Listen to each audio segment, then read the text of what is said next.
The children in 5th grade have written an original play based on the story that Hanji is going to tell you. So you can see what Mr. Munch thought it would be like, and then the 5th grade's interpretation of that. 2nd graders, if you see anybody crashing or falling into one another or bumping into one another, we're doing that deliberately, and you're allowed to laugh. We wouldn't laugh at our friends outside if we thought they got hurt, would we? But in here, it's a play, and we've been practicing doing just that so we can make you laugh. So in a play, you're allowed to laugh when people fall down and are sick. All right, Hanji? Mm-hmm. Welcome to our 5th grade production of The Paperbag Princess by Robert Munch. First, before we begin, I'm going to read you the original story. Elizabeth was a beautiful princess that lived in a royal castle who was going to marry a prince. The castle burnt all of Elizabeth's clothes with his fiery breath and flew away with Prince Ronald. Since Elizabeth could only find a paper bag that wasn't burnt, she put it on and decided. Elizabeth came to the dragon's cave and demanded that the dragon give back her prince. The dragon told her to go away, but Elizabeth refused to leave without Prince Ronald. Elizabeth had a trick up her sleeve. She planned to tire out the dragon and sneak into the dragon's cave to free Prince Ronald. So, Elizabeth tricked the dragon into burning down 150 forests with his fiery breath, and made it so that he didn't have any fire left. To make the dragon use up his energy, she asked the dragon to fly around the world in 10 seconds twice, so he'd be too tired to do anything. Afterwards, the dragon was so tired he fell asleep in just a couple of seconds. Elizabeth checked to see if the dragon was still awake, but he didn't even move. She snuck into the dragon's cave looking for Prince Ronald. Inside, she found Prince Ronald, but since she was such a mess, he told her to come back looking like a real princess. And Elizabeth replied, "Ronald, your clothes are really pretty and your hair is very neat.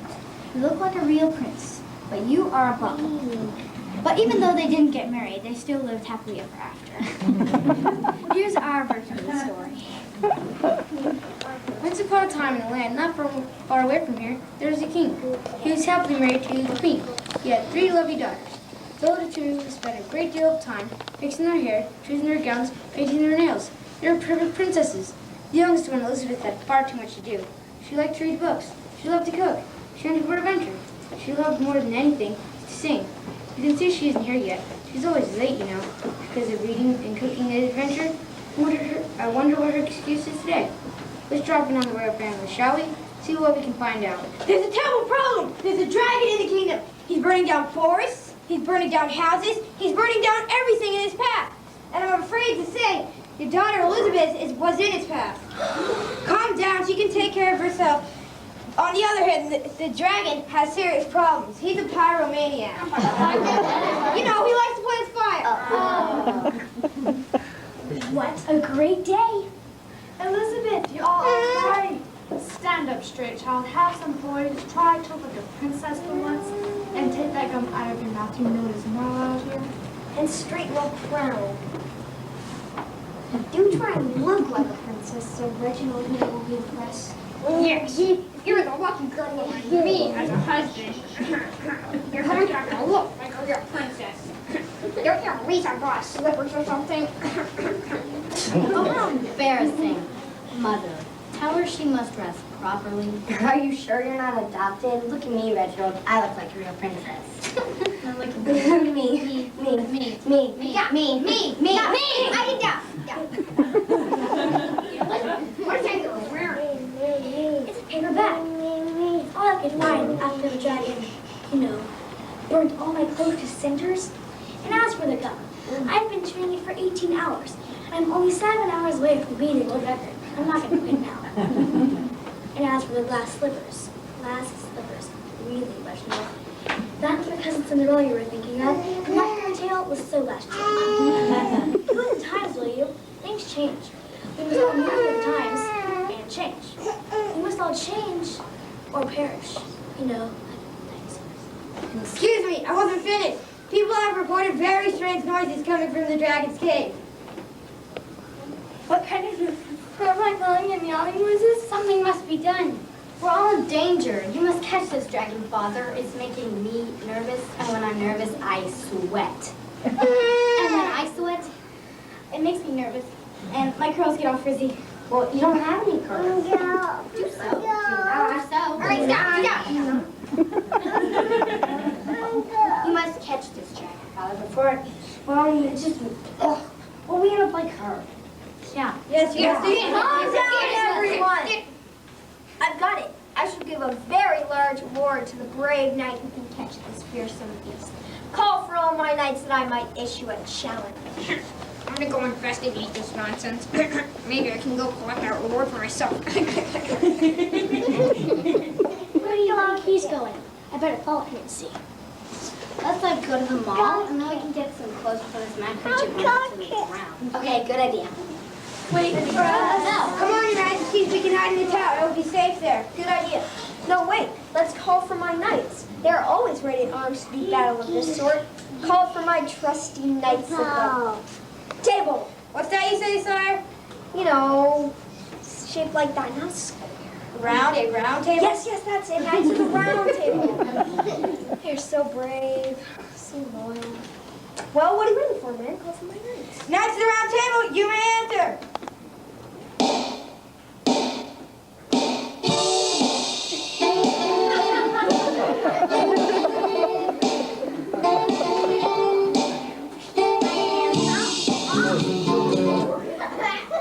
Who's in charge here? I am, sire. My name is Robert, but most just call me Rob. This here is my youngest son. He's second in command. Good. So to arms, men. Draw your swords and bring me that dragon. We don't have any swords, sire. I've got it. The perfect thing for fending off fire-breathing dragons.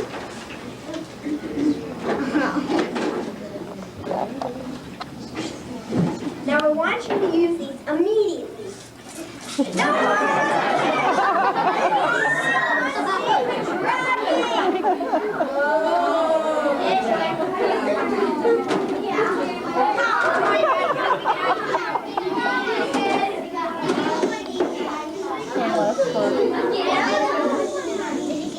Meanwhile, the sisters of the ladies of the choir decided to stick with Elizabeth.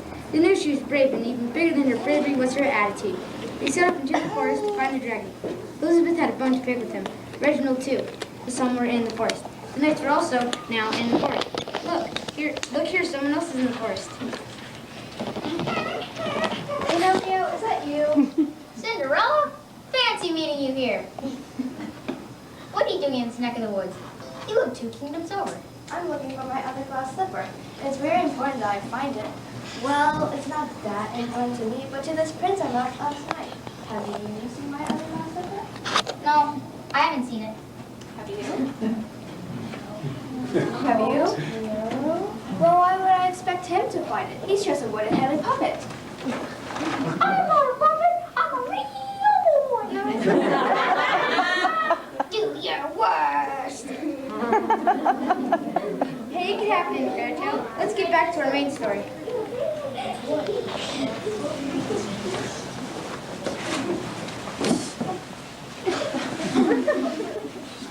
I were a dragon, this is where I would hide. Have you seen a dragon anywhere? Yeah. Have you seen one? Yeah. For sure. Saying anything? I don't want to say anything. Did you hear that? Did you hear that? No. Dragon. You a dragon. Yo, you called? Can you make it quick? I've had a really busy day doing the dragon stuff. You know, burn down forests, search for protein. I'm on Atkins night, you know? I like to sing some tunes, do a little dancing. I'm concerned about what people think about me. It's important to keep up with your stereotype. Are you the man-eating, fire-breathing, scaly monster or dragon that's terrorizing the kingdom? Yes. Well, you don't look like a stereotypical dragon. How about now? I have a bone to pick with you. Remember me? You burnt my dress with that terrible hot breath of yours, and I'm here to hear your apology. Oops, sorry. I don't say sorry. Get it? Got it? Good.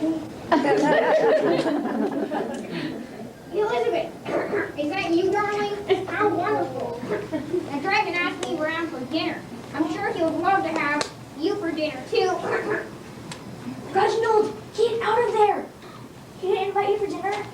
You are dinner. Really? Okay, Dragon. This has gone far enough. Fork over my wannabe husband. With pleasure. It was an expression of speech. I'm willing to fight fire with fire, Dragon. Really? No, stop. Another expression. I don't breathe fire, so that's out. Can you read? I love to read. Once, I read a 400-page book in one day. No, I can't read. My mother was too scared to teach me. Well, I heard you singing earlier. Can you sing? I love to sing. And dance. Hey, what's your name anyway? Me? I don't know, just call me Smokey. You can sing, eh? That's it, we'll have a karaoke group. You go first. Okay, if you insist. But who will decide who the winner is? Wow. Well, you want to decide who the winner is? Yeah. The louder you clap will tell who the winner is. Come on, girls.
Impressive, I must say. I could use a little better myself.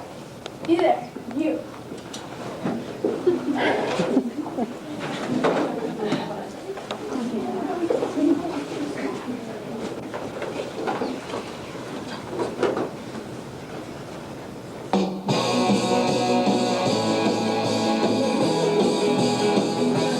Come on, baby. Let's do the twist. Come on, baby. Let's do the twist.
So the dragon and the princess and the people of the court sang and danced, sang all night long until one by one they all fell fast asleep.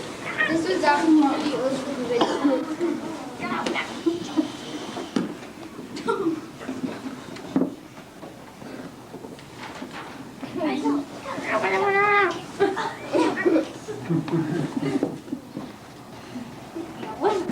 A sore sight in my eyes you are. Got it wrong. The expression is, what a sight for my sore eyes you are.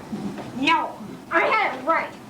You're a sore sight. Look at you. You're a paper bag for a dress. Your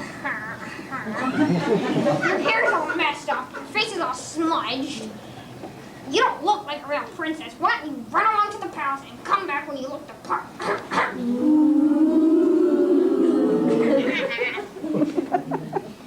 Reginald, you may have nice clothes. Your head is always on straight and your hair is neat. But a prince, you are not. Reginald, you are a bum. Goodbye. I quit. Yeah, that's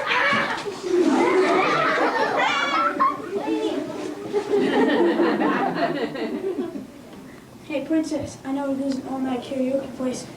You want to go? Sure, let's go. You know, you're pretty cool for a girl here. Yeah, you think? Come on, Smokey. This is the beginning of a beautiful friendship. Want to learn how to read? Sure, want to learn some of those fancy dance moves?